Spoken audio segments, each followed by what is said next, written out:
Many of us have woken up to the fake money and the banking scam, fake health and the pharmaceutical scam, fake government, fake climate crisis. Never mind COVID, the list goes on. But most people have not yet found what could be the most insidious and deadly campaign ever perpetrated against humanity. I'm talking about the food conspiracy. How our food is actually being used as a weapon to destroy humanity's health, make us sick, addicted, weak, dependent, and subservient. If this is news to you, listen up, because you are missing vital information that could literally save your life. The modern world is witnessing a very real pandemic, and it's one of chronic disease. In other words, they're killing us slowly. Everyone's health is collapsing, and when they're pointed out, the causes are obvious. Yet almost nothing is being said, and even less is being done. It's up to you. Only you can take back responsibility and control. Exactly how you can do this is explained in the presentation, The Food Conspiracy, which is linked in the description. It'll reveal why and how this war is being waged against us, and show you exactly how you can take back control over your family and your health. Prepare to be surprised, shocked, and to have many of your beliefs challenged. Click the link in the description right now, watch the video, and find out what you can do today.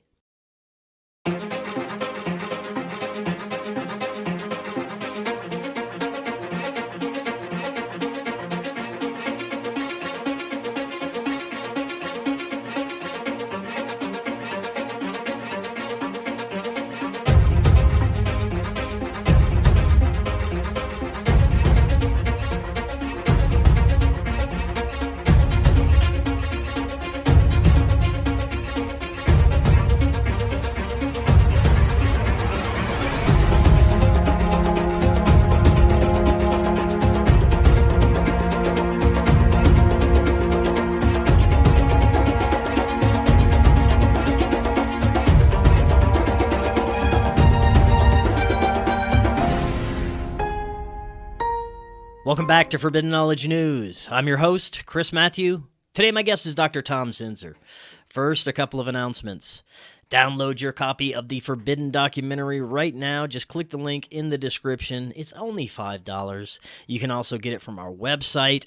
And if you're a Rokfin subscriber, you can watch it on Rokfin pay-per-view.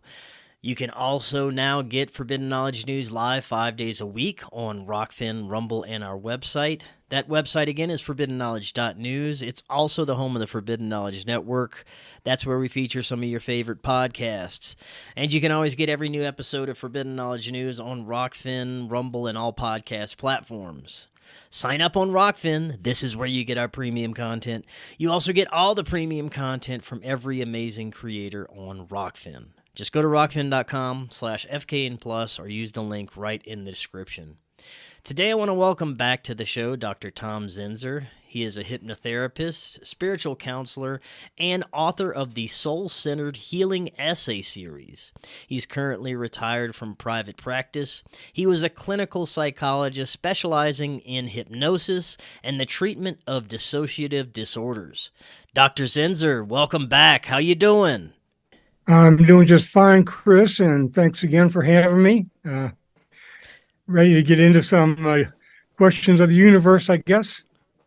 Oh, yes, definitely looking forward to it. I really enjoyed our last discussion, and it was quite a while ago. So today I want to revisit some of your sessions with Catherine and Jared and further explore some of the incredible insights and information gained from those sessions, such as new understandings of dissociative identity disorder, as well as how the spirit realms intersect our reality and the powers of consciousness and its connections to the spiritual and even possibly what we might consider non-human intelligences.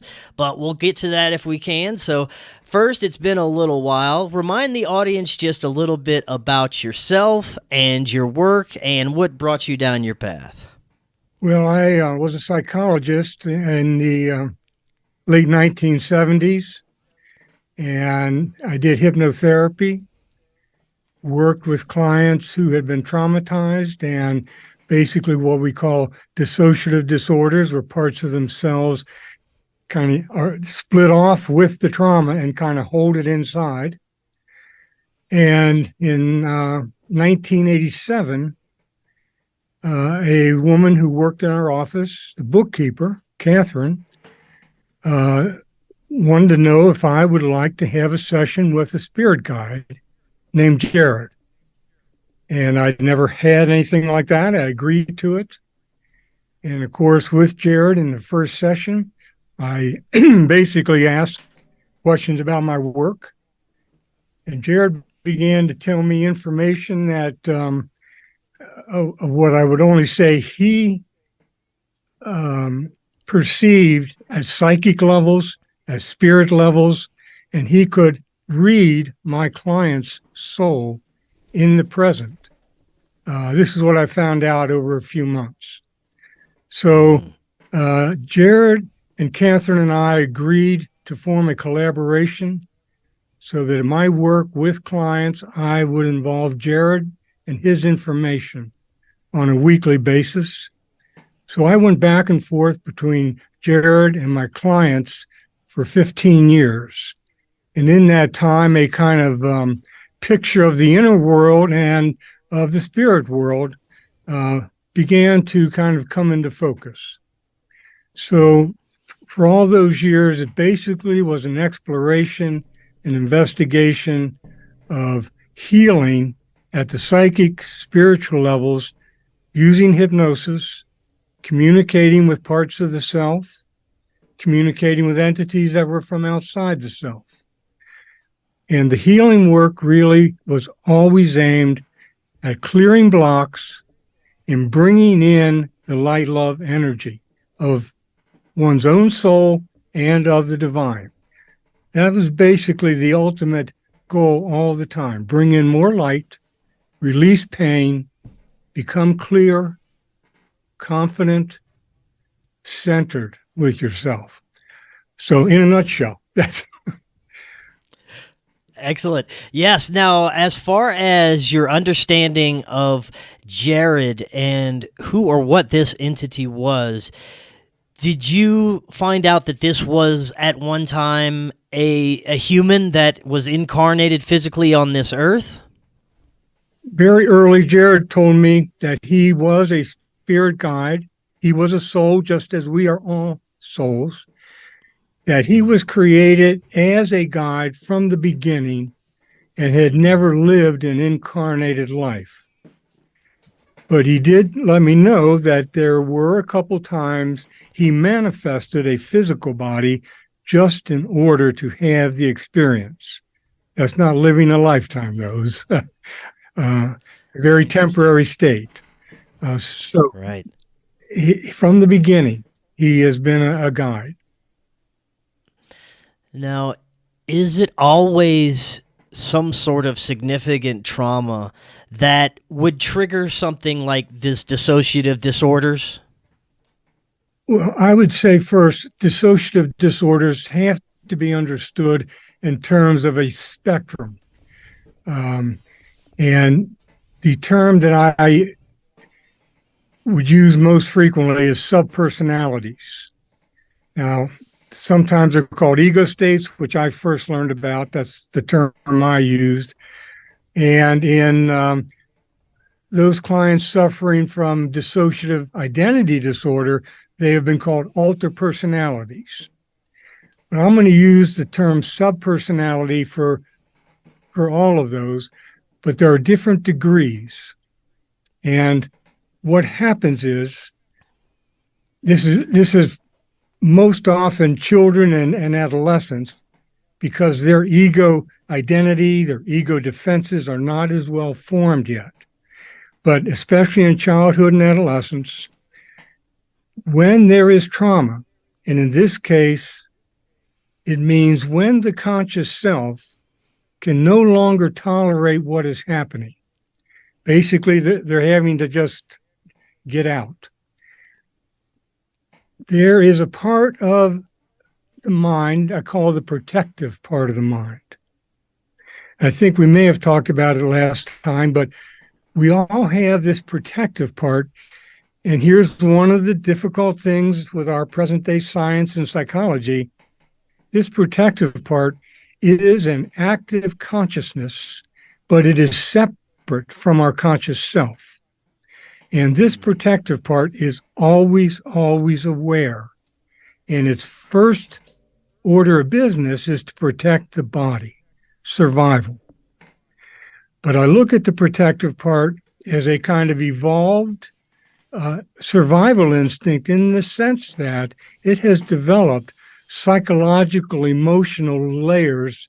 So it will, whenever the self is under threat and overwhelmed, the protective part can trigger the creation of a subpersonality to take over in that moment and do whatever it can do to get the self safe.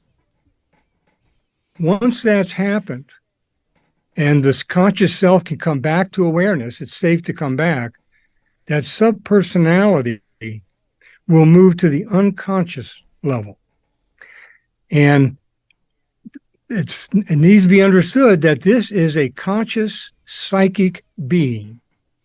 It has a level of intelligence, it can communicate, and it is still alive within the reality in which it was created. So it's a very slim reality, but it is a conscious being. And in soul-centered healing, the first objective is to identify subpersonalities that have been operating at an unconscious level and getting triggered in the person's life.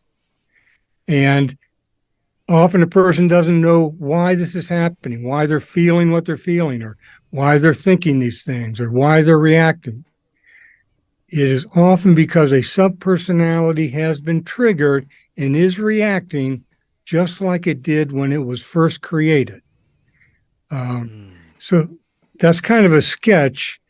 We all have subpersonalities created.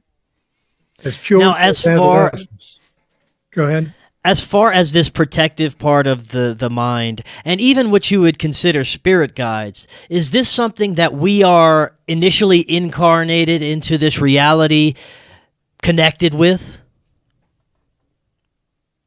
As Jared explained to me, the protective part is a part of the physical body. When the body dies, that protective part will also dissolve. And I should bring in here, I'm sure we talked about this, and that is the higher self. And the higher self is that part of us that is part of the soul, as Jared describes it. It's as if the soul projects a piece of itself into the person's present incarnation. So when we are born, that higher self has been created and brought forward from the soul. So that is a part of the self which is also a separate consciousness. It's a high-level consciousness. It has a great deal of information. It is a constant connection to our own soul light. And it also has the ability to move into the soul to get information that may be needed in our healing work. So you have the protective part, it's part of the body. The higher self is not part of the body. The higher self will continue on with the soul, with ourselves, when we leave the body.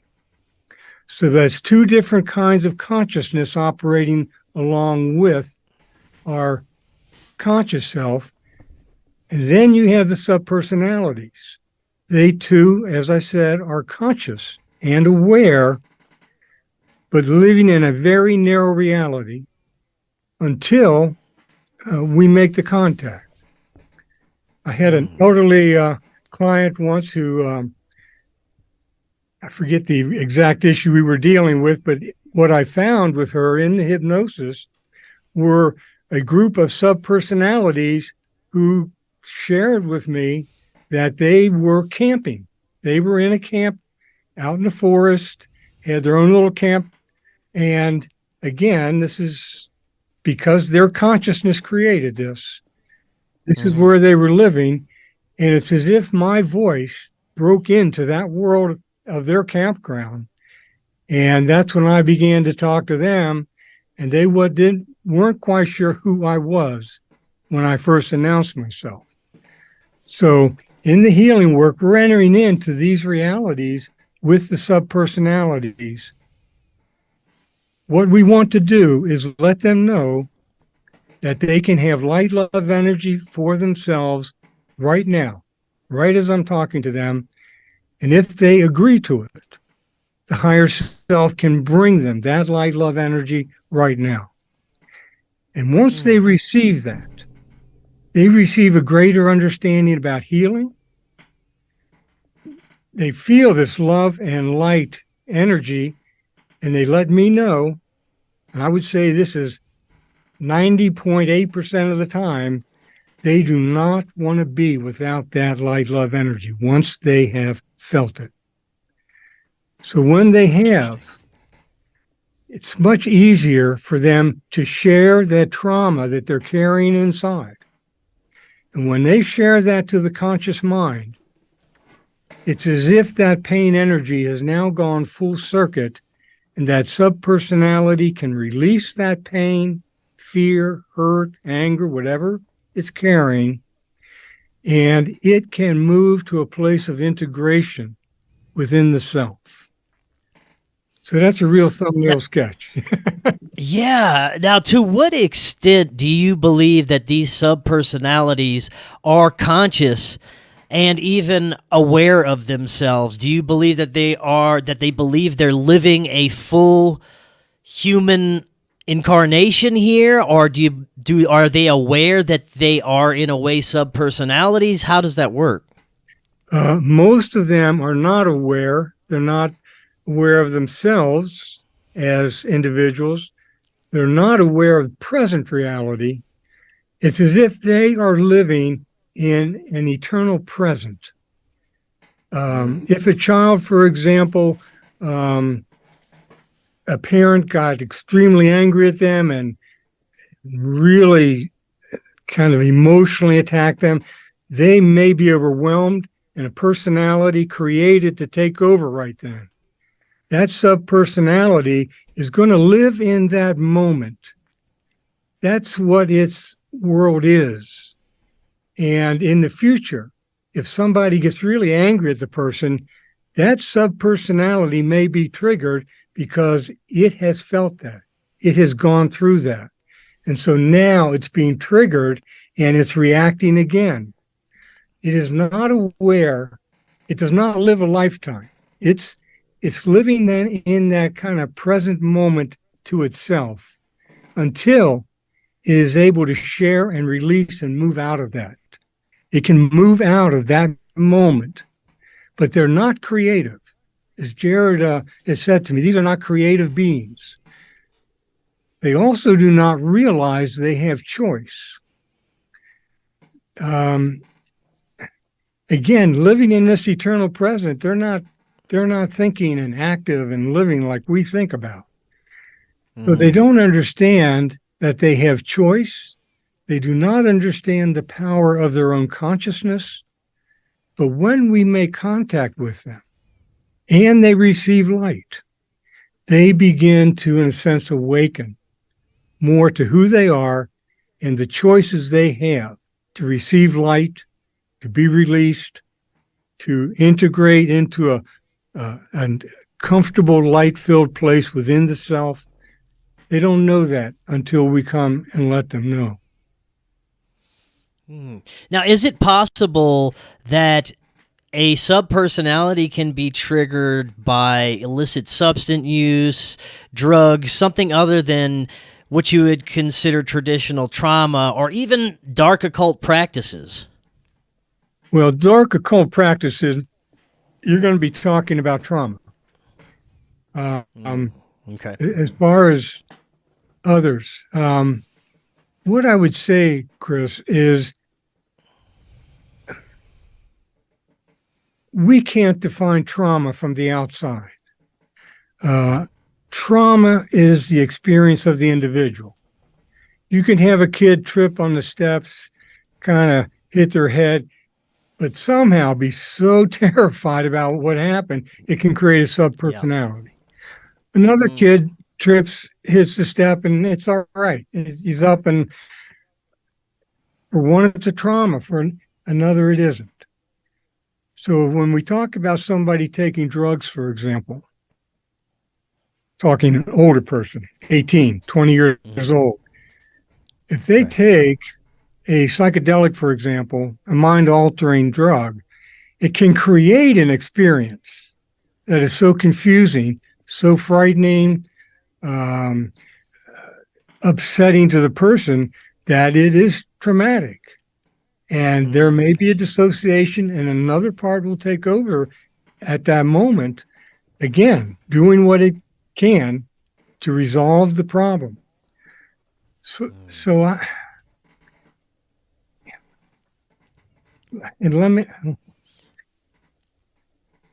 answer your question more technically, people can, I believe, create these subpersonalities intentionally with their own energy and consciousness. But that's kind of getting into a different area. It's an important one. In the Eastern tradition, they have entities called tulpas.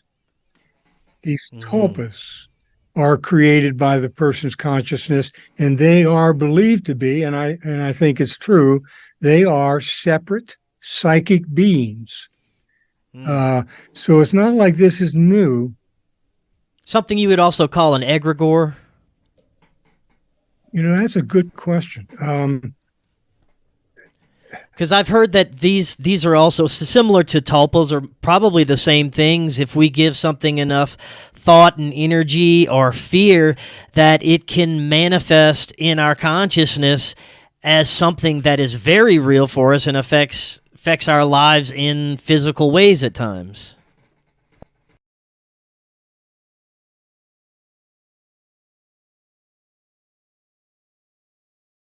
Oh, hold on, Doctor. I can't hear you. I don't know what happened there. I'm registering here that the mic's on. Can you hear me now? Yes, I can hear you now. Okay.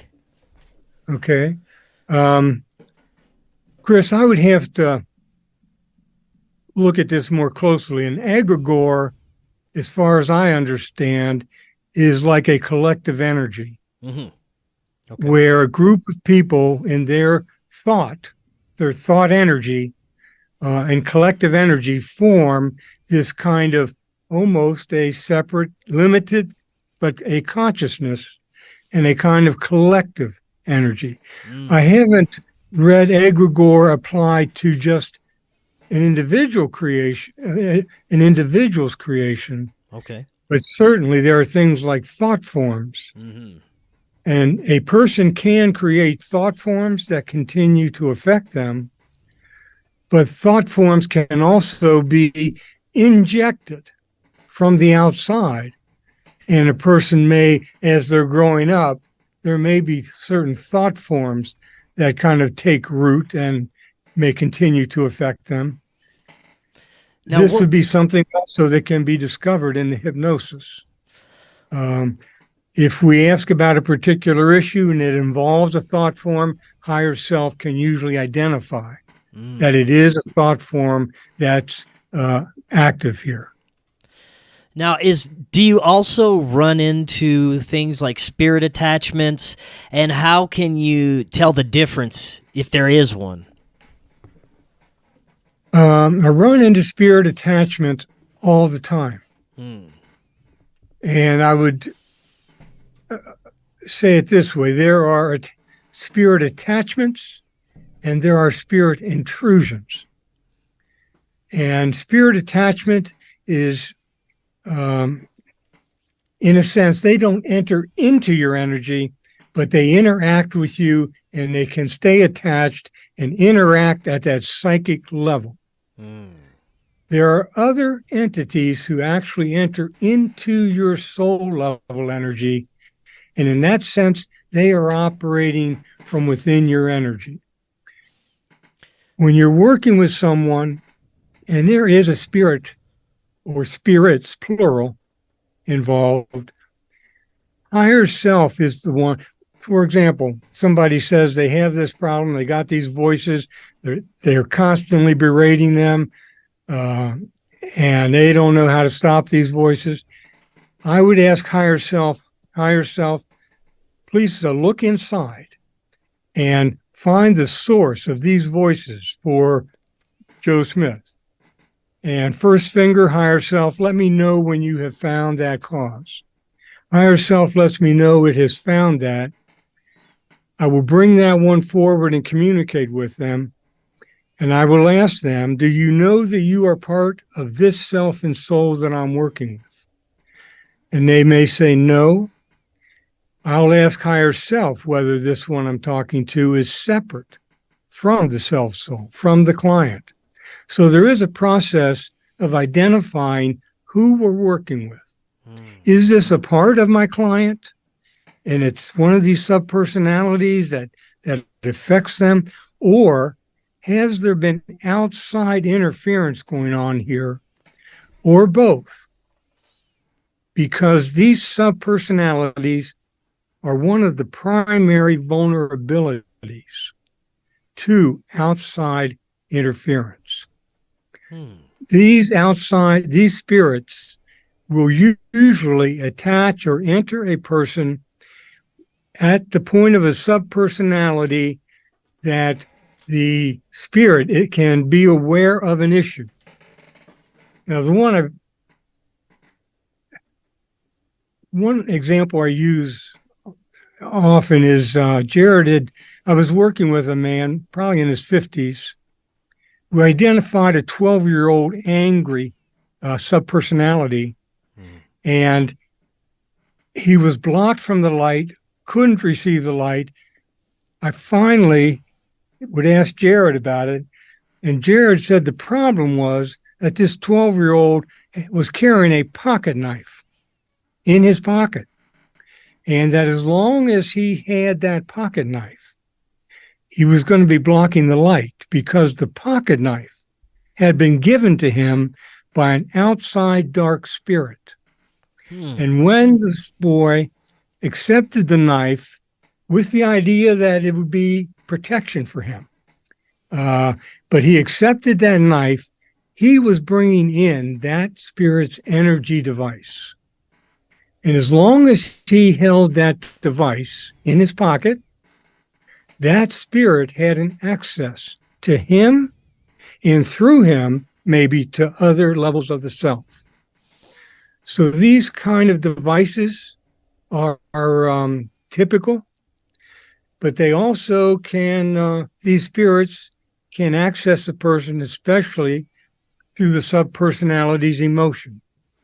You have a subpersonality who is enraged, angry, maybe had been abused, and when it was created, it was enraged. An outside spirit may use that rage to enter, to use it as a doorway, and enter into that, kind of by connecting to that anger energy.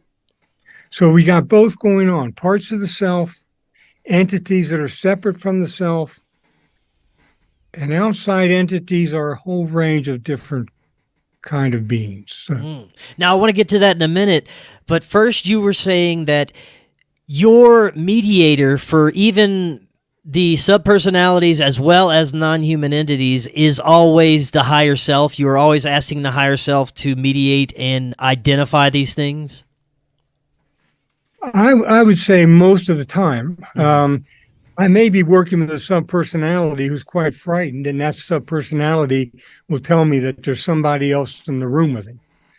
And so I'll ask higher self to take a look, see if higher self can find that one, so I get information. So I would say most of the time, either I'm using higher self to identify who and what I'm dealing with, or I identify somebody and I'm asking higher self to confirm for me what I'm learning. So one way or the other, higher self is usually right there. Now, could you possibly give some examples of instances where you were dealing with something that was not necessarily a part of that human consciousness, but had expressed itself in a way that you were able to find out that it was indeed a non-human, and so, maybe some examples of some of experiences like that? Well, first I'll tell you the kinds of entities run the gamut. Mm-hmm. Most of what I would talk about are separate souls, and they can be either spirits, maybe off-planet beings, dimensional beings, created entities. So you've got a lot that you have to identify. But I worked with a woman once where over a number of sessions, in her dreams, but also in my work with her, we had this character continue to show up. Excuse me. She would describe him and how he was dressed, and basically came to call him the gray man. And this gray man was showing up so often that I had first thought he was a subpersonality. And finally, he showed up so often in different situations that I found out, working with higher self, that he was a spirit. And he was a spirit who had not gone to the light when his body died. Mm-hmm.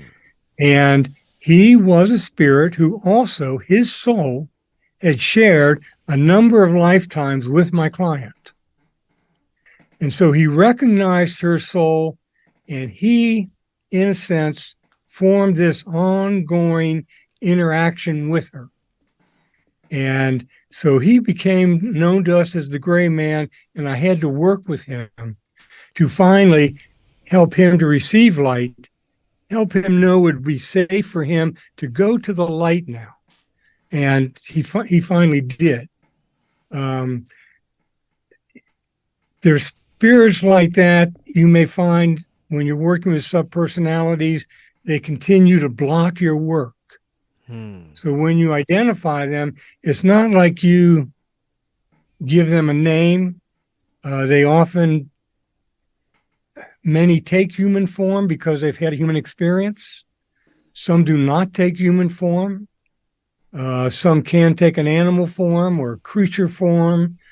Some may be only a voice that the subpersonality hears.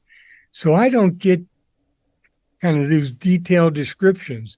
But once I communicate, once I can establish communication with them, what I developed are the protocols on how to communicate to these beings to make it safe for them to receive the light, to look inside and reconnect with their own light, if they're a soul, and this whole issue that they can go to the light if they choose to. And if they have scares about that, some of them do, they're often angry at God or afraid of judgment, or they're too ashamed, I can let them know that there are high-level guides in the light who are willing to step forward and communicate with them. More information and knowledge about what's happened to them and about the place of light waiting for them. And once we get to that point, they're usually ready to go. Sometimes they leave and go to the light before I'm even done with my spiel. So now this objective to go towards the light, this is across the board. It works with any type of entity that you come across? It doesn't. It works with spirit beings. Mm-hmm. Any spirit being. There are spirits that try to stay close to Earth because they're afraid when they die, so the spirit doesn't go to the light.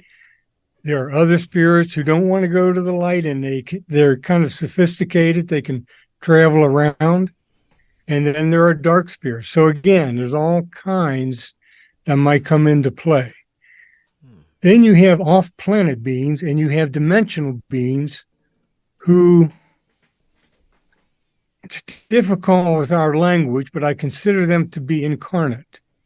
They are not ready to go to the light and dwell there like a spirit, and in a sense, maybe prepare for reincarnation.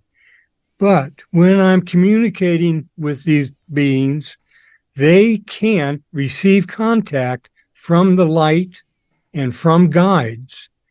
And so I do the same thing with them, kind of negotiate contact with the higher level guides so that they understand the situation. And when they understand the situation, that they are intruding on my client, that they're interfering, that this is not something my client's soul is in agreement with at this point. Once they understand that, they are usually and voluntarily will leave my client. Now, I've had a few clients who did not want to break that contact and wanted to continue carrying on those relationships, in which case that's what we do. It's the client's choice. Most of the time, I would say it's going to be an interference, but there are positive situations.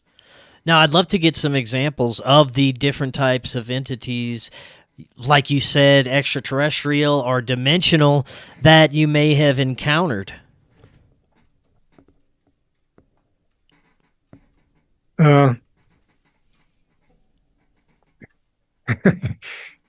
Chris, when I started, and I, through Jared, learned about a spirit and worked with the spirit, and Jared, again, was teaching me how to deal with them.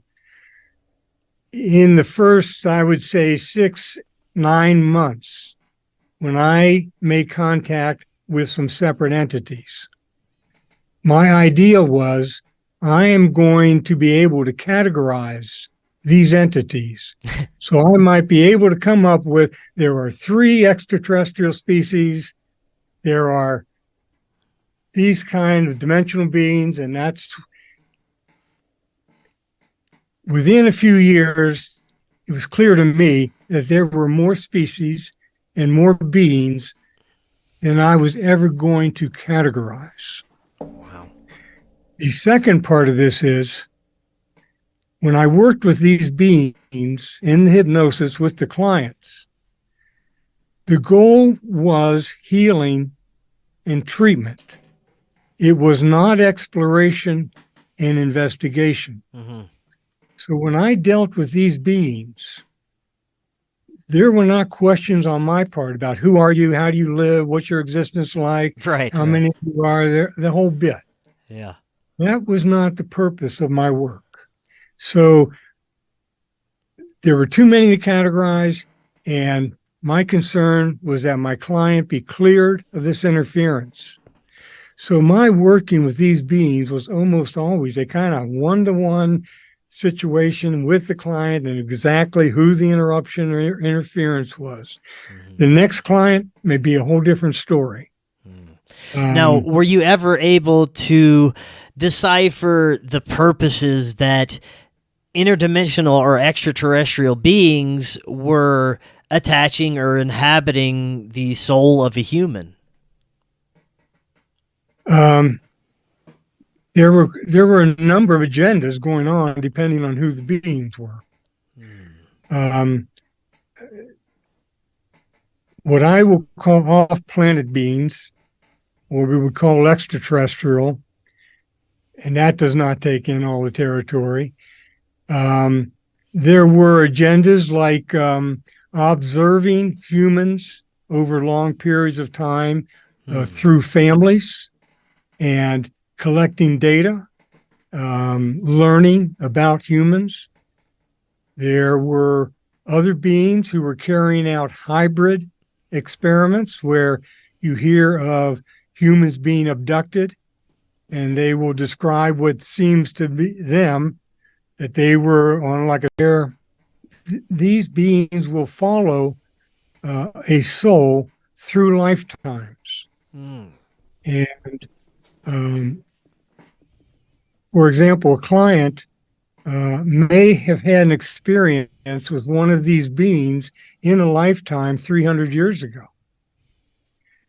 When this person, my client, is approached by these beings, that experience that they hold within their soul, my client, that's the part that starts to respond to these beings. And I probably should bring in here, these entities, any of them, they are not free just to intrude and invade the soul. They have to have some kind of permission. And the issue is there are what Jared called backdoor permissions. So for the example I gave about the spirit who was going to help this little 12-year-old by giving him a knife, but also then gaining access, this is an agreement. That child took the knife.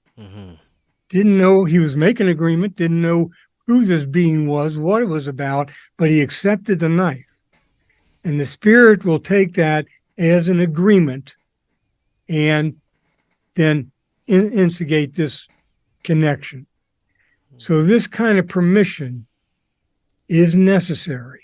So when I talk about these, say an extraterrestrial group making contact with a client, and they will connect with that part that's 300 years ago in the soul, that was a permission, and now they're contacting it in the client's present life, and that permission still stands. So when we work with a person in healing and we terminate these connections within the self-soul of the client, we also work with higher self to identify any accesses that these beings have used to make that contact. So whether it's in this lifetime, whether it's a past lifetime, higher self will help find the access, so we not only help remove these beings, we also close any doors that have been left open. Have you experienced any instances where it was a purely of a benevolent nature that these spirits were attached or part of a subpersonality? I would say I've run into a number of spirits, even extraterrestrial, who were well-intentioned. They did not mean harm. They were either about their agenda, or there were some lower level kind of spirits who were trying to help a client. So there is that. But in those cases as well, those beings usually do not understand the effect their connection or inhabitation with my client is having on the client. So when I'm communicating with them, I help them make it clear to them that they are creating difficulties. So you would say even the most benevolent type of spirit attachment or entity that is attached to your soul in some way could be a hindrance or a problem. Very early on, Chris, Jared said to me that these connections by extraterrestrials, by dimensional beings, he did not see them as a positive development. And he was not saying they were evil, not all of them, some are, but and that they were meaning harm. But Jared said his view was that they were an interruption or an interference with my client's soul blueprint for this lifetime. Now, I would qualify it by saying there are people who before incarnation have made agreements to have these experiences once they incarnate, and often it may be to help resolve issues that the soul has been carrying about these contacts or these connections. So I don't want to make this kind of a, absolute statement. There can be plans to have these kind of engagements in one's lifetime. But usually, Jared was saying, they're not positive. They can throw the person, in a sense, off track. Now, have you had... Oh, I'm sorry. Go ahead. No, go ahead. Go ahead. I was going to ask if you have had any instances where you absolutely could not convince the subpersonality or even spirit to vacate or leave the person, where it just flat out refused. Okay. First of all, subpersonality, we do not want that to leave the person. Okay. It will integrate with that conscious self. And, we've not talked about past life subpersonalities yet. But these, to your question, yes, I've had a number of very dark spirits who refused and continue to refuse. Were wanting to carry this fight on right down to the end, that they were not going to leave. And in that case, I will usually, you make the contact with the higher self, which is the light. I will make contact with the client's higher level guides who are from the light. And I know that my client is the one with the final choice here. That is a tremendous power to be aware of. So in that sense, I know these beings are going to leave one way or another once my client at that deep level makes the choice for them to be gone. In this case, it might be finding a past life subpersonality who's been kind of hoodwinked into this. I will help them to understand what's happened and get them to the point where they make the choice that they want to end this connection.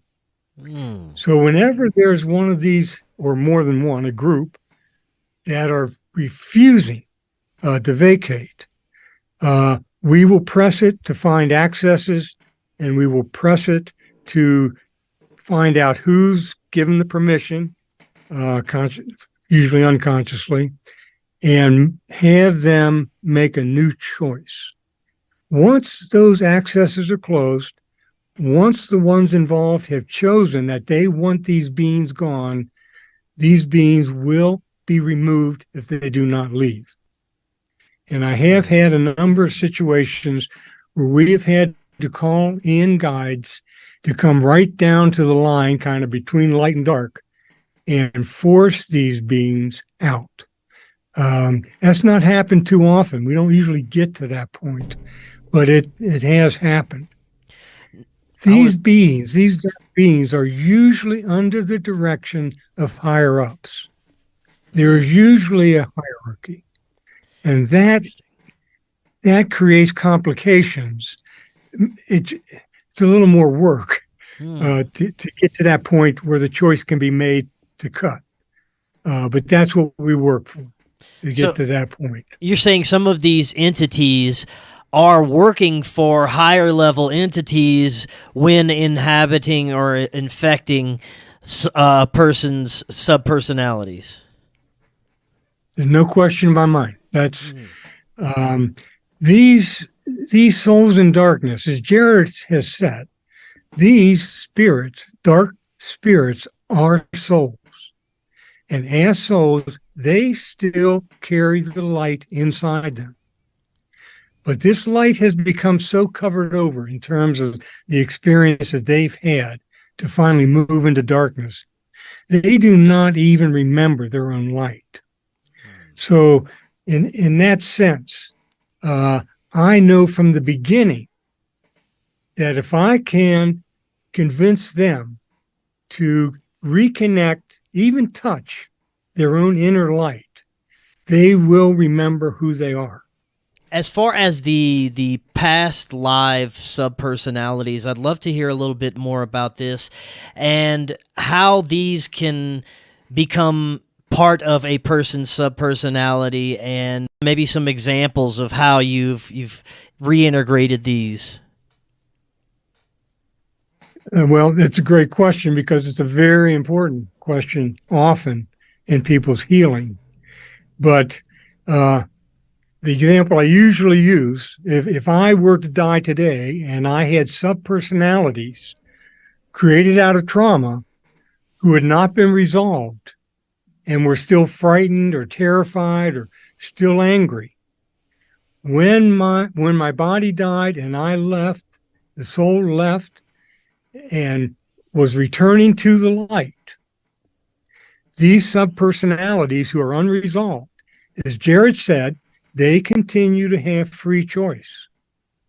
And often they will, as the soul's going into the light, these subpersonalities will refuse to go because they know the light is going to bring up their trauma. It's going to have them remember the pain or the hurt or the fear. Jared said because they have free choice, the soul will respect that. And it will create, in a sense, a pocket where these subpersonalities can be placed in this pocket and kept from the light because that's their choice.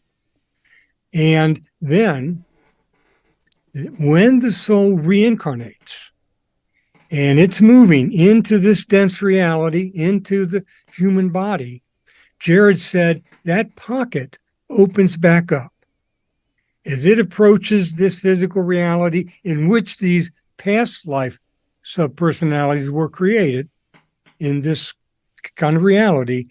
The pocket will open back up.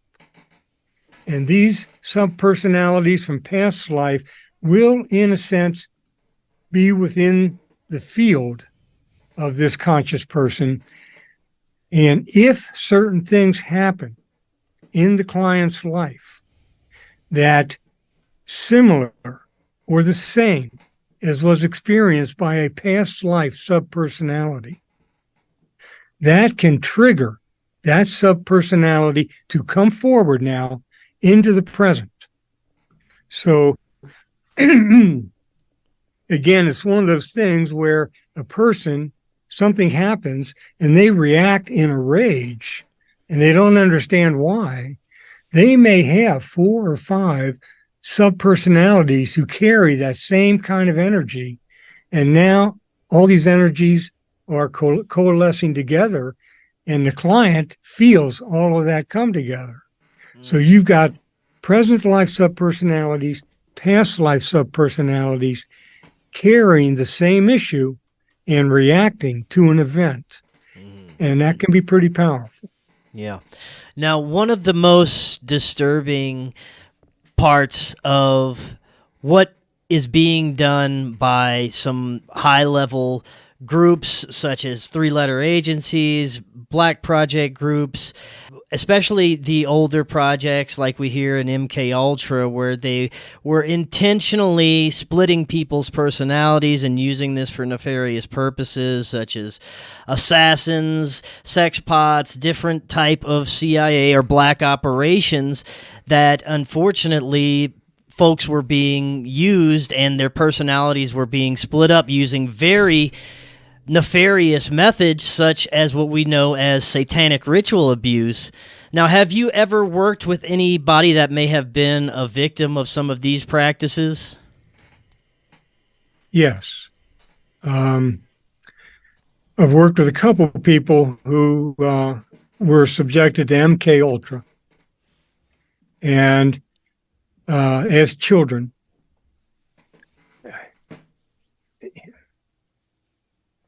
You know, I really do not know the extent, to what extent these things were done to adults, but also to children. I don't know the extent of these experiments. I would consider them not only dark, but evil. And it pains me to think about our government having carried out and maybe still involved with what are called black ops. This is very dark stuff to control other human beings in this way. And one of those is the one you're pointing out, is to inflict intentional trauma in order to create a dissociative personality. Now, I don't know the extent, like you hear about the kind of assassin, I forget what they call them, but super soldiers. I don't know the extent of it. Yeah. Assassins Manchurian or super soldiers. Yeah. Manchurian candidates. Yeah. Yeah. I don't know the extent to what that this has happened or is happening. It concerns me a great deal that I don't know all of what they are into. Now, as far as the instances that you've worked with, what extent were the people affected by subpersonalities, and did it go beyond human spirits or human subpersonalities? Did it go to what you would consider non-human entities with some of these MK Ultra cases? You mean creating those entities? Yes.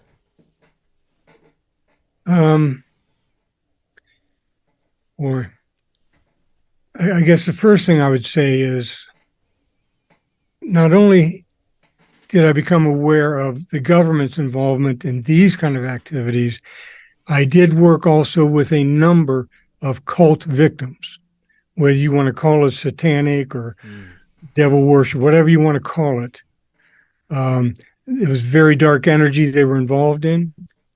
And the cult activities, practices, rituals were also designed to create, many of them were designed to create, again, dissociative personalities.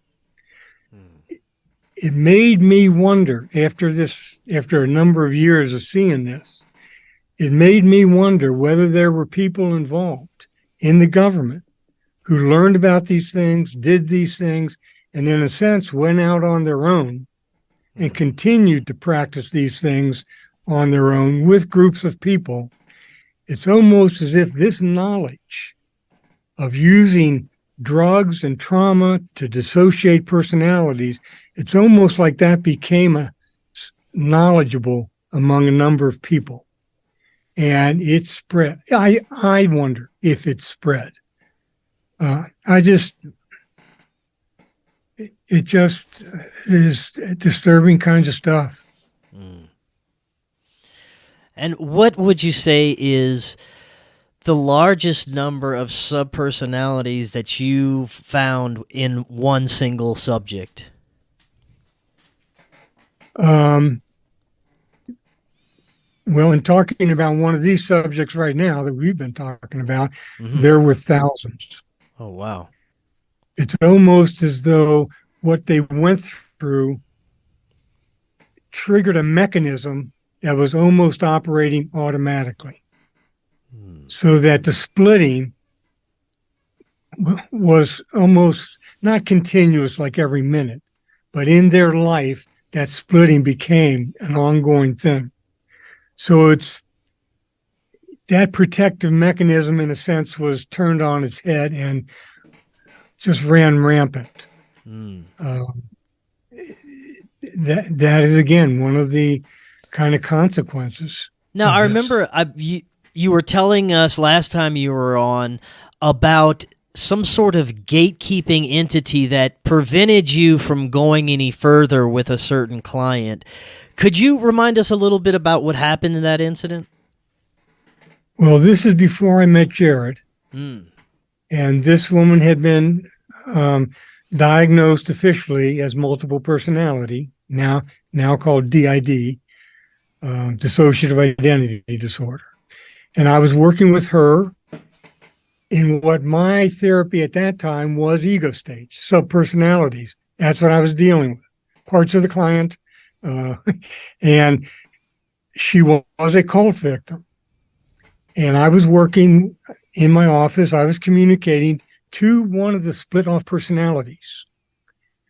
And I think at that time, the one I was talking about was called the Daughter of Darkness. So that was a part of my client created during occult ritual. When I was communicating to her in my office now, she came forward. I was asking her about what happened to her. What was her experience? What did she go through?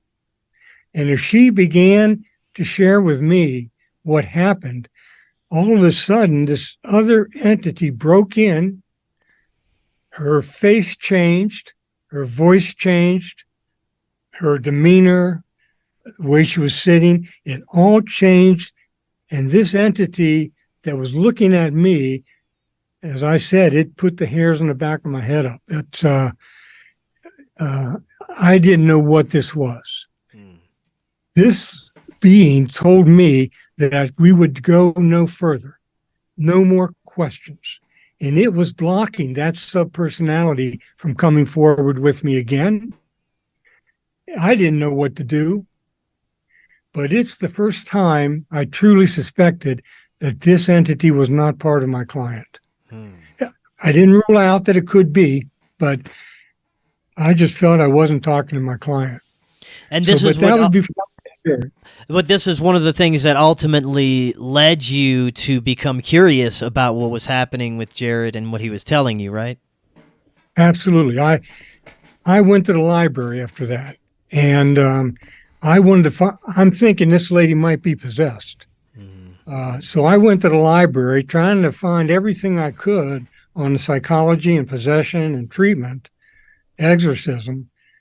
And then in the library, I find all this information and material about all kinds of psychic, paranormal, spiritual events. And so it was opening my eyes. It didn't answer my questions about who this was, but it opened me up to all of these phenomena that were being reported.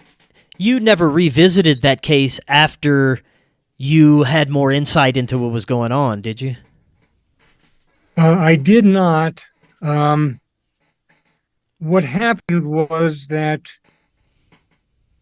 this client, in one of my sessions afterwards, this was after that happened, let me know that my family was being observed, that they knew where my wife was, where my kids were on a particular day, and this client told me that information. Oh, wow. And basically, they had been observing my home and over several days. Wow. When I found that out, I told my client I had to terminate the therapy. I could not risk this with my family. Yeah. So it didn't. That's where it was left. Oh yeah, I can't blame you for that one. Man, that is scary. Well, let's spend the last few minutes we have on this. Do you think that our modern medical and academia, medical professionals that we have in our modern times will ever take any of what your research and take any of this seriously? Do you have any hopes that this could eventually be considered by our mainstream science and academia? Well, Chris, you're opening up a topic. I retired 4 years ago. This is the topic that has probably taken a lot of my time and attention. I would say that the scientific world and the medical world being part of that is resisting, tremendous resistance to these realities. And I look at this as the paradigm that runs our society and our culture and has for a few hundred years now. However, I believe we are coming to the point where there is enough information, there is enough data, there are enough eyewitness and self-reporting people who have experienced these things that these realities, in my mind, are irrefutable. This is where I would look at the scientific world, the medical world included, the psychiatric world included, is what we might call willful ignorance, meaning there is enough data to say, hey, something is going on here. And unless we recognize other dimensions, we cannot explain these things otherwise. And until we acknowledge that there are other dimensions of consciousness and being and reality, we are not going to be able to move forward in the way we need to understand who we are and what we're capable of. I tend to look at this as inevitable.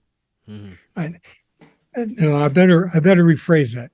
I don't know if we are going to make that transformation, that transition, because it will change the consciousness of our culture.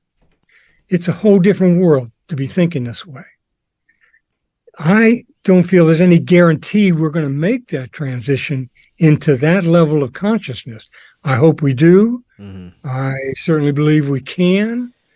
Well, what do you think about the notion that most likely the biggest reason we haven't already crossed that bridge is because there's free energy implications behind that understanding of different dimensions and different realms and the energy that could surround us at all times.